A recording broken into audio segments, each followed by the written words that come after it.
Great. Hi, everyone. We are set. Thank you for your patience. I'm so humbled and honored to be here with you all to talk about abolishing ICE and knowing your rights and resisting ICE. And as you know, ICE stands for Immigration and Customs Enforcement. My name is Jessica Gonzalez Rojas.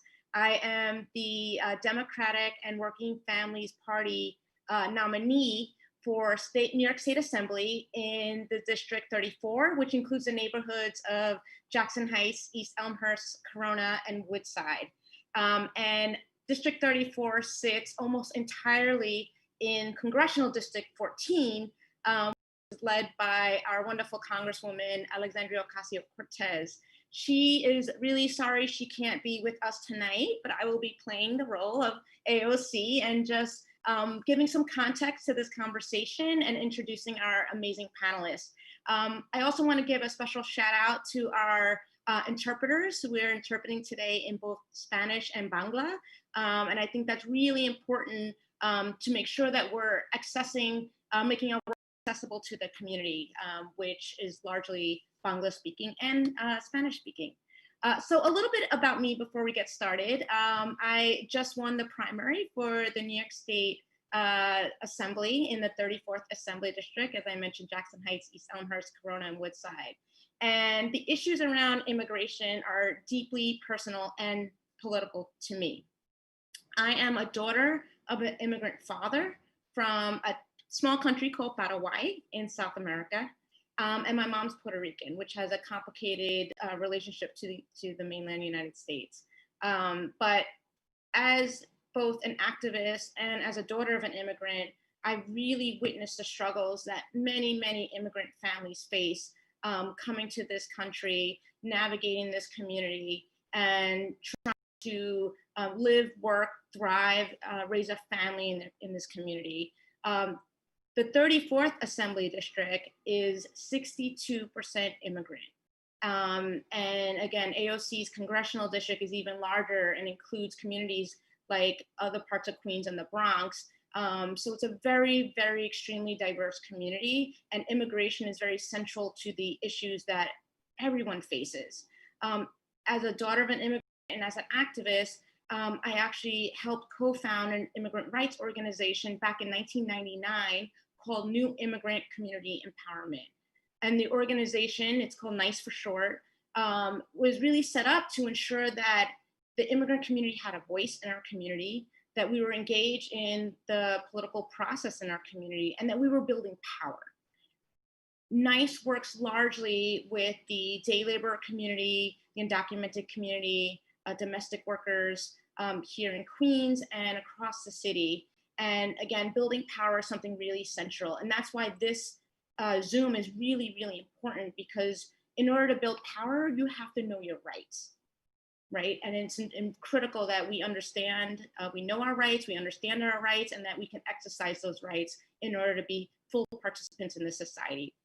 So I'm gonna share some important data about what's happening right now. And I'm so humbled to be joined by some amazing activists who do this work day in and day out. So just a little bit about what's happening in New York City. Something that's really important to know is that there's a provision called Title 42 expulsion. And this grants the Custom and Border Patrol the power to remove immigrants without any immigration court hearings because of concerns of affecting US residents. And this was triggered by the CDC order, which was issued in March. So essentially, this was an order that is being used to further Trump's xenophobic and racist policies of using this pandemic to further his agenda of removing the immigrant communities from our country and state and city. In early August, Title 42 was used over 150,000 times, and the vast majority were removed within hours.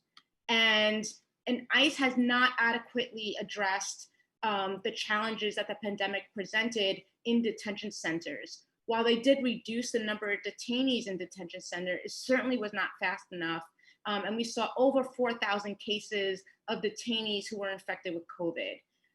There's only 4 reported deaths under ICE custody, but this is really unreported because they essentially moved suspected detainees with COVID out of custody, right? So they're no longer responsible for them. So we're seeing that happen across the country and even here in New York. As of August 16th, records indicate that nearly 900 people held by ICE are housed in hotels, and many of those are suspected to be unaccompanied minors, young people. And again, we're still seeing ICE officers come into our communities and tear families apart. And this is actually happening in our region in New York State.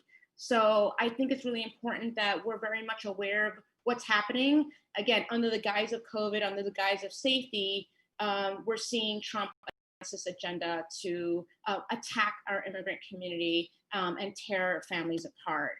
So what's important to know is that our undocumented workers make a huge portion of our essential workers right here in New York. They are the communities on the front lines. They are risking their lives to provide for others and to ensure that this city keeps going.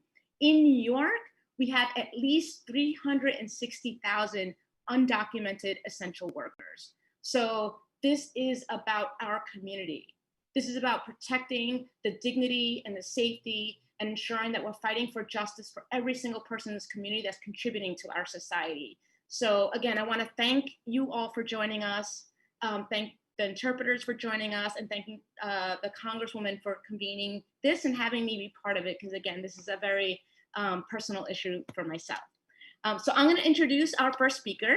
Our first speaker is Jenya Blazer, who's a senior staff attorney at the Immigrant Defense Project.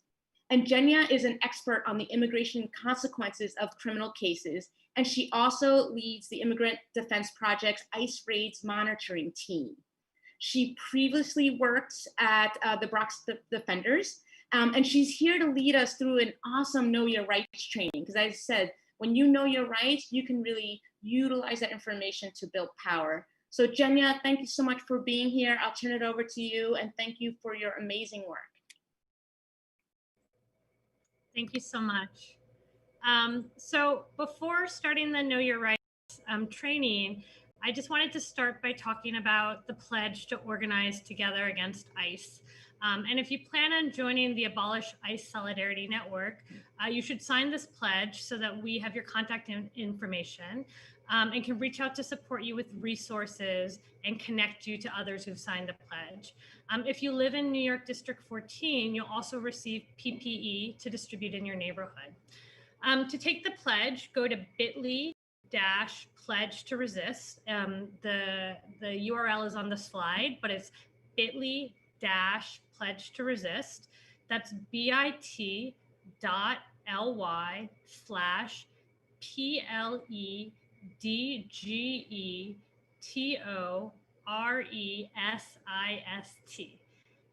And when you fill out the form, you're pledging to be informed and know your rights, which we're going to talk about this evening, to make a plan.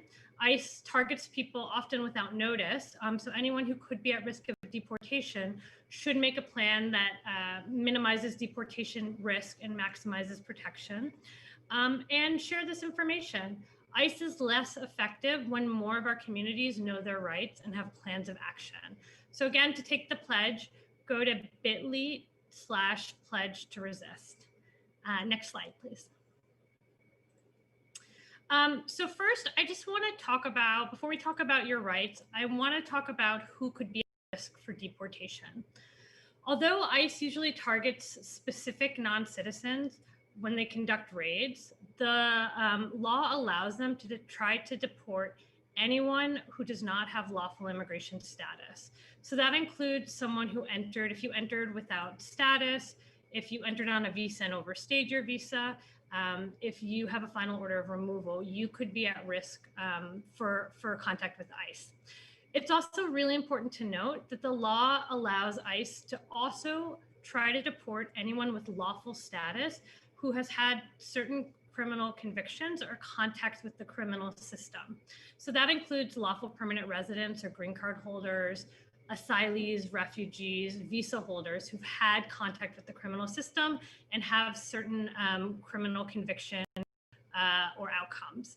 And this means even if your conviction happened many years ago, you didn't serve any time in jail, maybe you just paid a fine, your case was minor, you don't have a criminal record, or it resulted in a misdemeanor.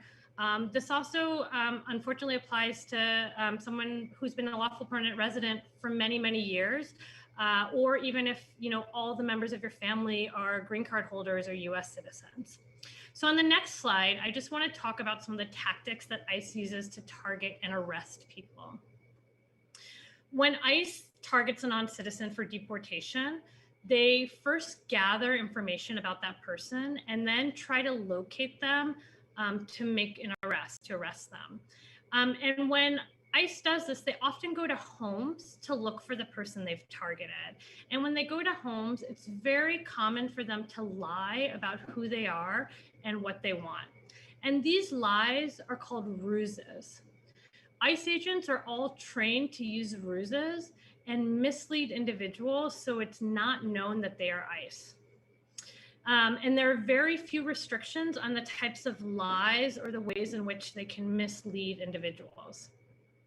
One common reason that ICE uses ruses is to try to get inside homes to look for the person they've targeted. And the reason they do this is in order to enter a home, ICE, like all law enforcement agents, either need to have a warrant that's been signed by a judge allowing them to enter the home or allowing them to search the home, or they need to have permission from an adult who has authority to allow them to enter. So this is often known as consent. And what happens is that ICE very rarely has a judicial warrant. So in order to get inside a home, they know that individuals in the home will not let them inside if they say, hey, I'm an ICE officer. So they lie about who they are. They mislead individuals at the door to give them permission to enter the home. And then once they're inside the home, regardless of what lie they told to get inside or who they said they were, if ICE sees the person that they had targeted for arrest, they're going to arrest them. Next slide. So some examples of common ICE ruses and raid tactics include early morning raids, often between 5 and 8 in the morning, when many people are still sleeping, or maybe they're getting up for work or school. There are often children in the home. ICE agents often come in groups of anywhere from 2 to 10 agents. Sometimes there are a few people on the street by unmarked cars, others in the hallway of an apartment building, and maybe 2 or 3 agents at the door that they're knocking on. They often announce their presence by banging loudly on the door or yelling, "Open up, we're the police." It's very common, a very common ruse is for ICE agents to actually pretend to be police, like local law enforcement. And they might do this by dressing in regular street clothes, wearing a vest that only says police on it, nothing that identifies themselves as Immigration and Customs Enforcement officers. Or they might mimic how local law enforcement dresses. So in New York City, it's very common that ICE agents might come to a home or stop someone on the street wearing all black or wearing a navy blue that's very similar to the NYPD. And when they pretend to be the police, they're often mimicking how local law enforcement, how local police try to conduct investigations or question people. So ICE agents might identify themselves as Detective so-and-so, or say that they're from a local precinct.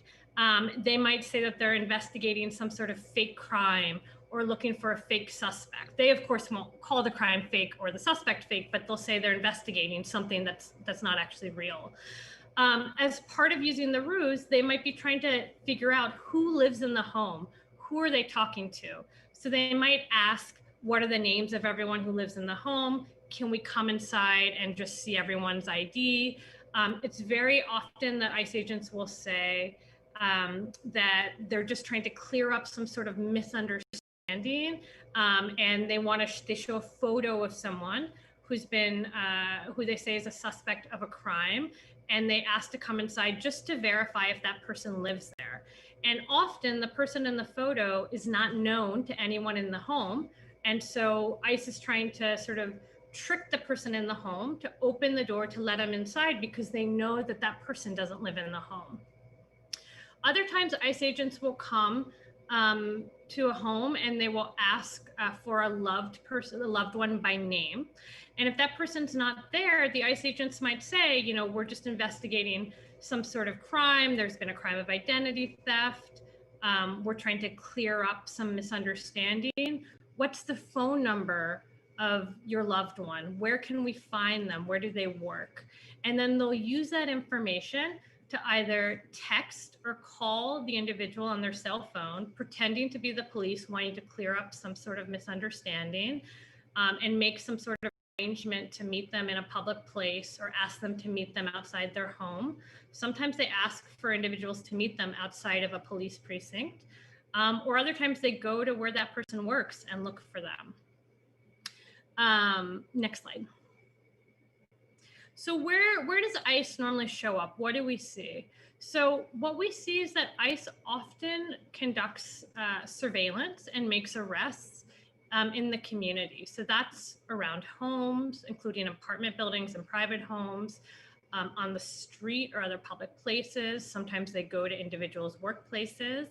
ICE agents also work closely with another agency under the Department of Homeland Security, Customs and Border Protection, also known as Border Patrol, and sometimes show up at airports and land borders.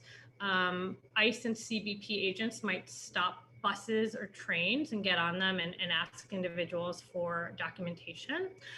ICE agents have also made arrests at immigration offices, arresting individuals who have interviews for green cards or for citizenship.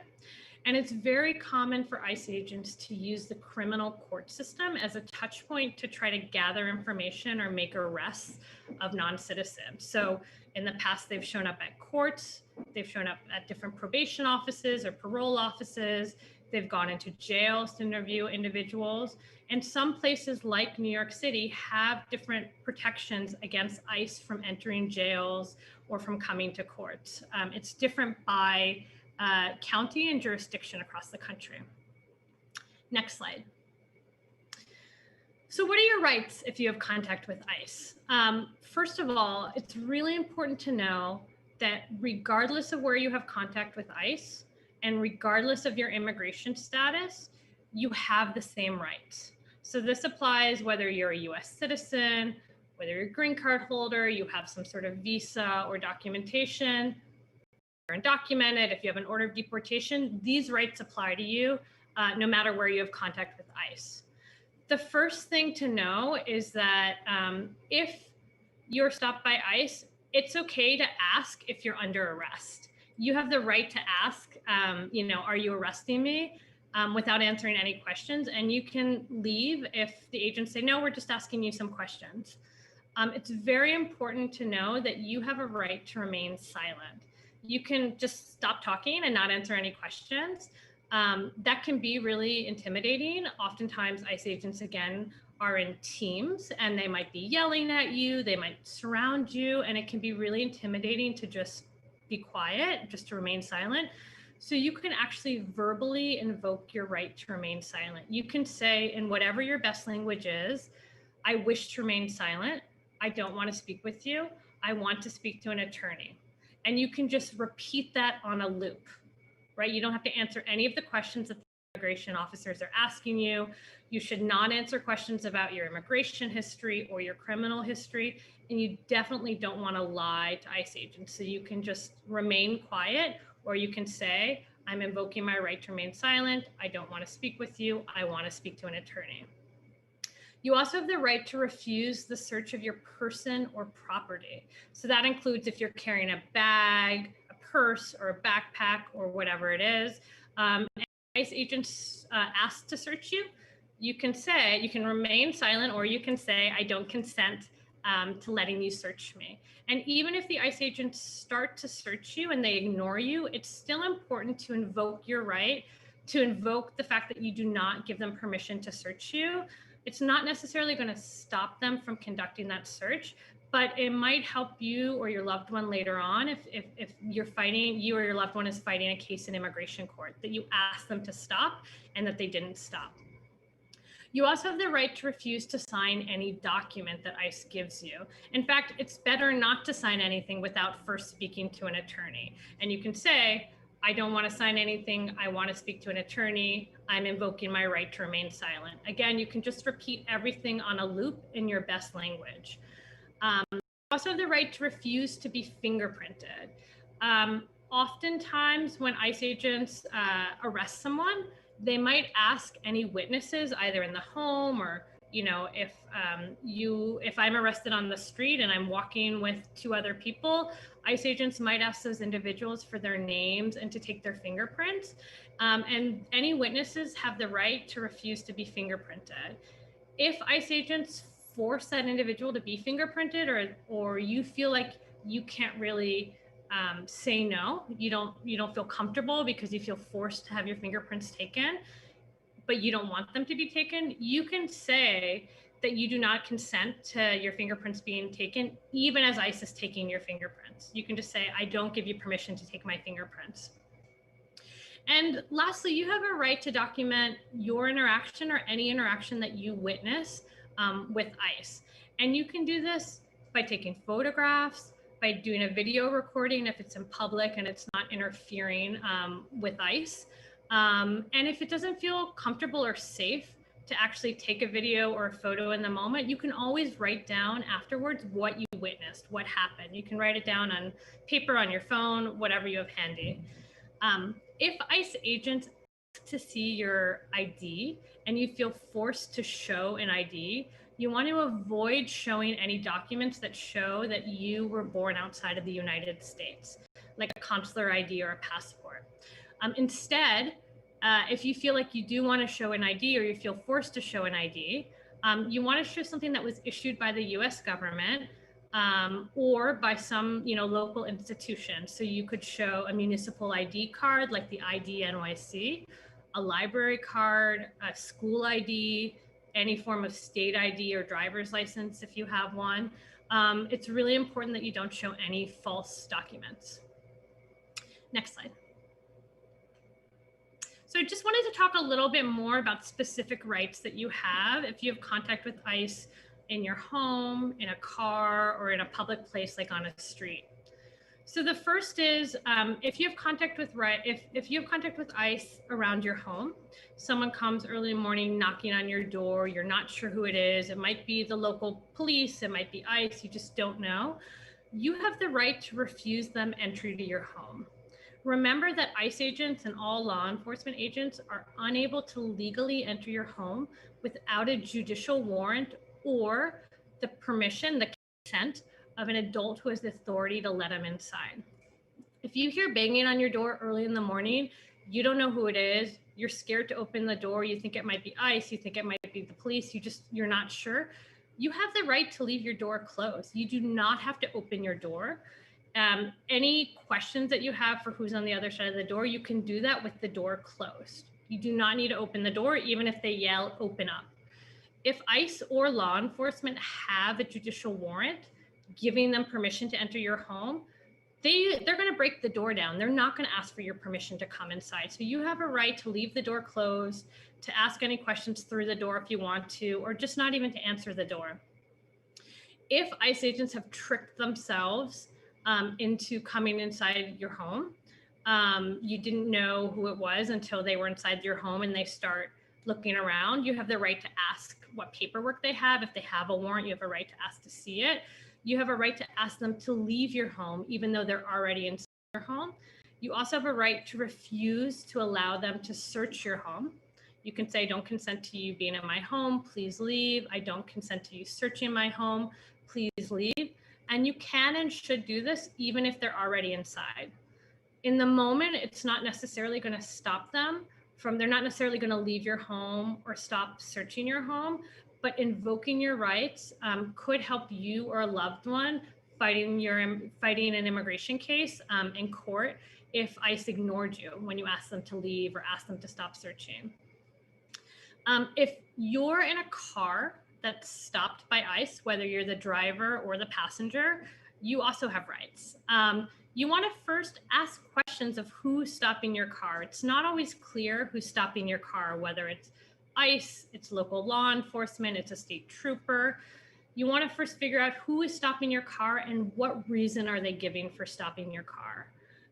If you're the passenger in a car that's stopped, you have the right to refuse to give ID to the officer, even if you're asked. You have the right to refuse to give any personal information, including your name, your address, and your place of birth. And you can say, I'm invoking my right to remain silent. I don't want to answer any questions. I want to speak with a lawyer. You can just say that. I don't consent to answering your questions. I don't consent to giving this information.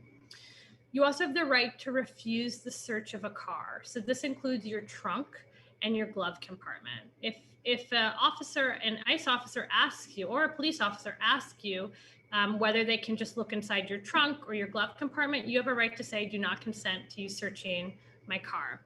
And if the officers insist that they have a warrant giving them permission to search the car, you should ask to see that warrant and read that warrant before giving any consent or allowing them to search your car, including your glove compartment and your trunk.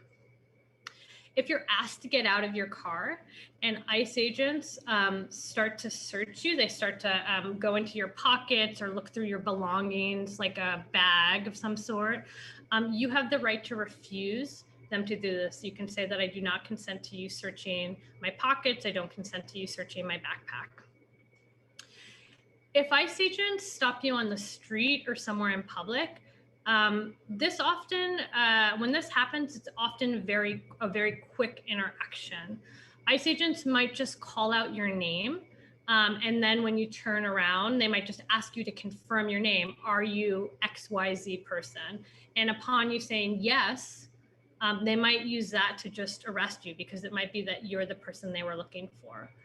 Any encounter with ICE or other law enforcement, including the police, on the street, you have all the same rights. So if you're stopped on the street by law enforcement, including ICE, before answering any questions or even confirming your name, you want to ask, am I free to go?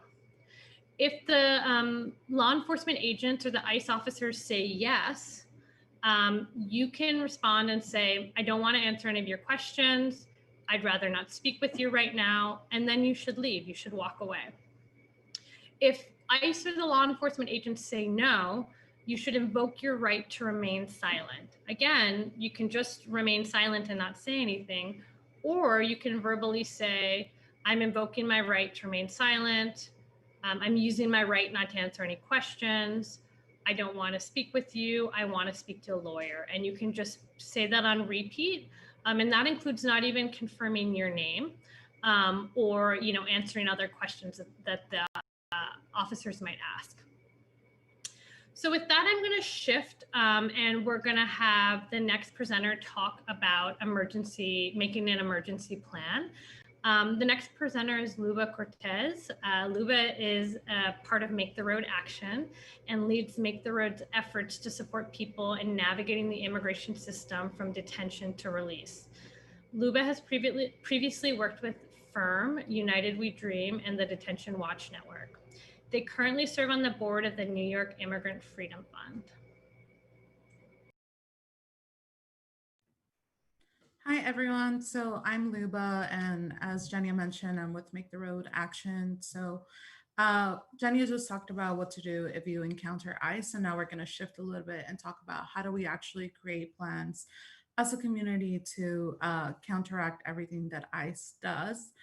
So I'll go a little bit over making a plan, but I just wanted to share that immigrant organizing is very personal. As Jessica mentioned, I have loved ones that are undocumented, and I've been organizing for almost 10 years. So immigration is very important to me, and it's important for people to feel empowered, that they don't feel afraid of interactions with ICE. And even if they happen, they're able to stand their ground.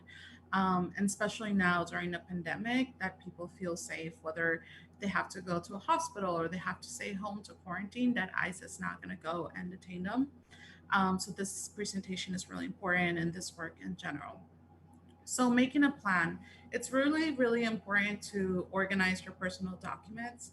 So if ICE comes to your home, you should have your passport, birth certificate, and things that are really important like that in a place that is safe where ICE is not going to be able to get them, but in a place that your loved one knows where they can go to get those documents. As Jenny also mentioned, it's really important to get screened by a lawyer. So if you're someone that's undocumented, you should be contacting an immigration lawyer and not wait for something to happen to do so. There's many ways to adjust your status. So an attorney is able to tell you what those options are. Medical needs. So for example, if you have diabetes and you need insulin, you should be preparing to have extras in case something happens, but also letting your loved one know what are your medical needs so that if you do get detained by ICE, your loved one is able to tell the facility or is able to get the medicine to you. Childcare. So oftentimes, ICE has arrested parents outside of schools where little kids have been left behind. So we can't always prevent things from happening, but creating a plan specifically around childcare is important. So if you're detained and you have children, who's going to take care of your children? If something happens, who is the person that you would default to? Creating those plans ahead is really important. Financial plans, so making sure that you have plans around bank accounts. I've seen cases where there's a bank account, but the partner no longer has access to it because the loved one is detained, or the loved one had the important credit card on them. So just little things like that are important to think ahead. And just like in general life, but specifically for undocumented people, and carry important information. So anything that's relevant to you, such as certificates of disposition, if you've had contact with the criminal system, things that are important in that way, you should carry them with you. But I do want to say that you should not carry your passport. I know that for many folks that don't have access to like a New York State driver's license or ID, often carry their passport, but we should be getting the ID NYC if we can, because in order for ICE to deport you, they need your passport. And if they're able to get it during the same moment that you are being detained, it will only facilitate that process. So you should never carry your passport with you. Next slide, please. Document and report. So it's really, really important that if something happens, you report it. So the Immigrant Defense Project is really great to report raids within New York State. They also have an awesome map that you can look at where specific raids have happened. So you can call IDP at 212-725-6422. And if you want to report a raid outside of New York State, then you can contact United We Dream. That's a national network, and their number is 1-844-363-1423.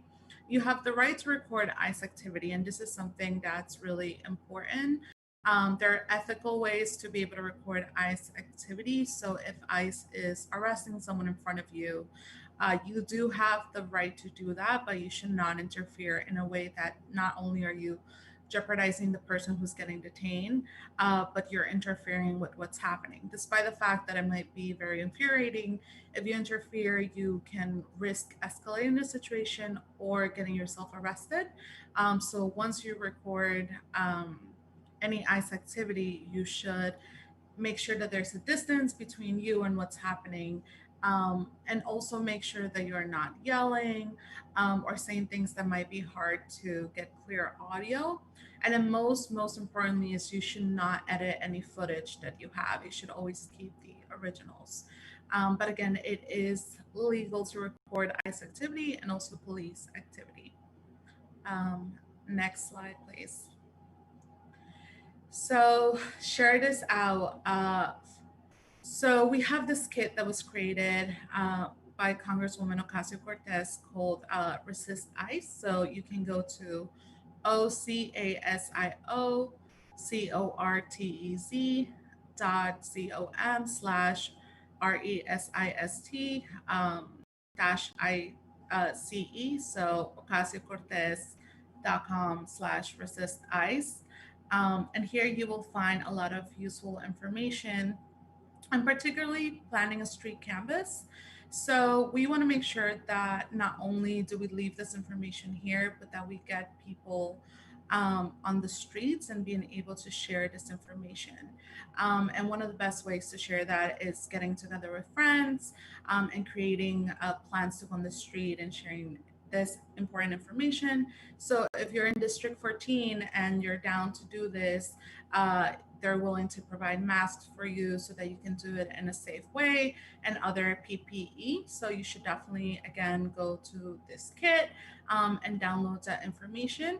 You can also host a watch party of this workshop. So many of you are watching at home, but this is being recorded and you can share it with friends and then replicate this knowledge with more people. So the more people that know how to stop ICE, then the more people we can get on the streets to do this work.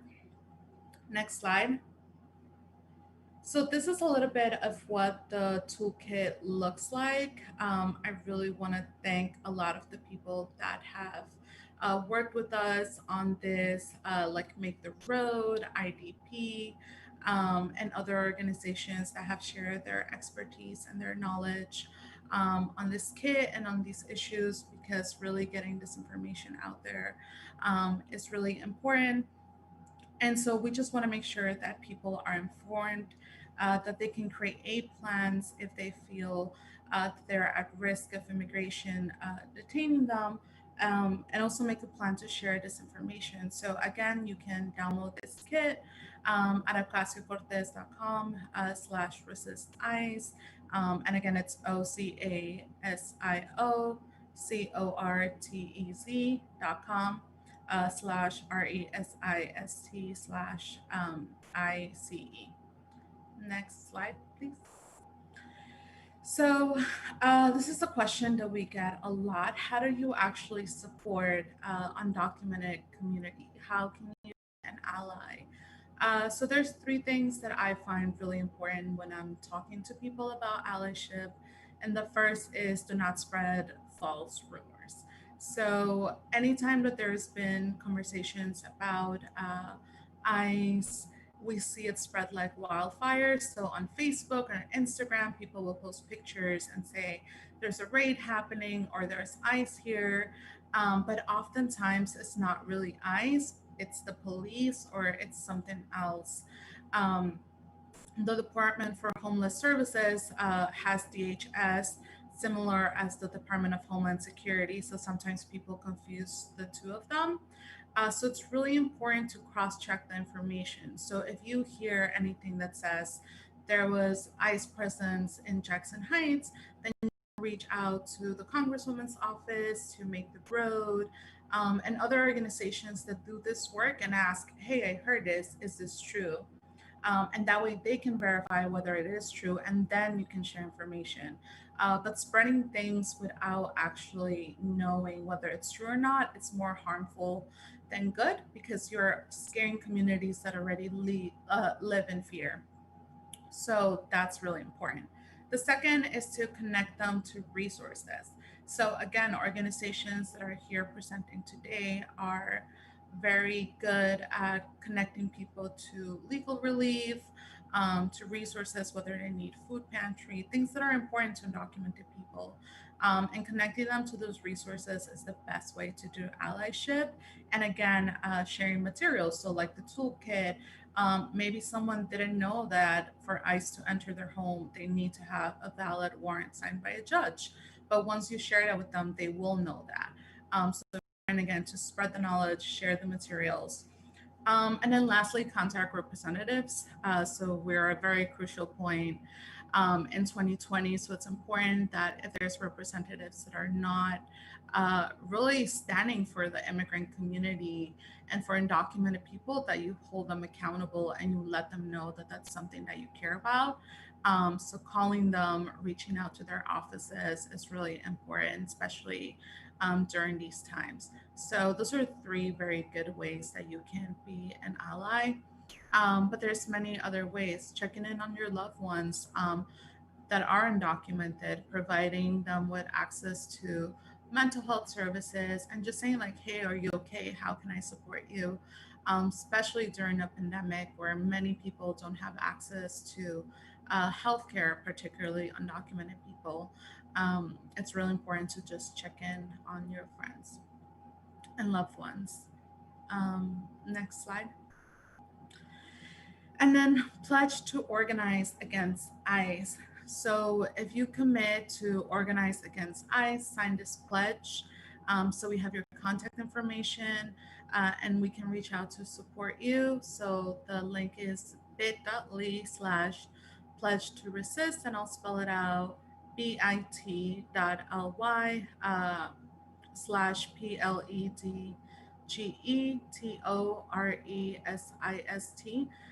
Again, it's important to create plans to stand up against ICE by downloading the toolkit, getting people on the street so that they're able to really fight against everything that is happening.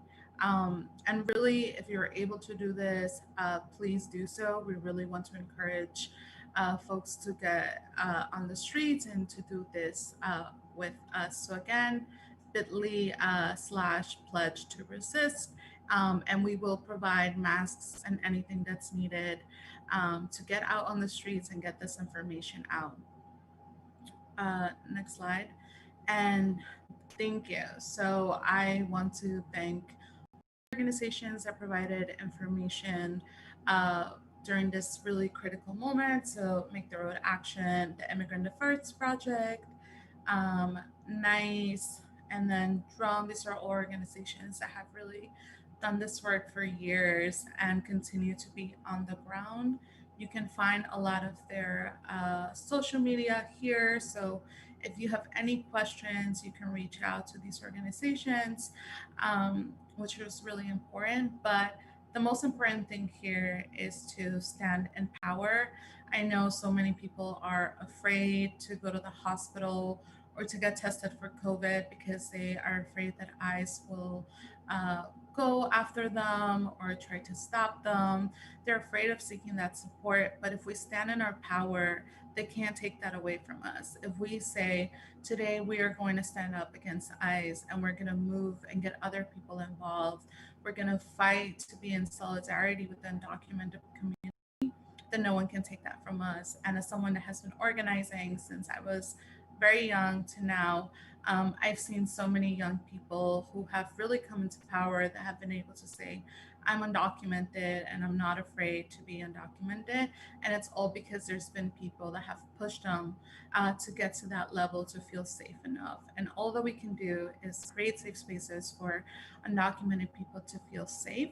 And again, by connecting them to resources, being an ally, and amplifying voices, and understanding that, you know, these issues are interconnected. There's so much going on. And the only way that we'll get through all of this is together. So I want to leave everyone with that. And again, thanks everyone, specifically Jessica Gonzalez Rojas, Jenya Blazer from IDP, and everyone else that joined for really taking a moment on this Wednesday night to talk about these issues. So thank you everyone for being here with us tonight.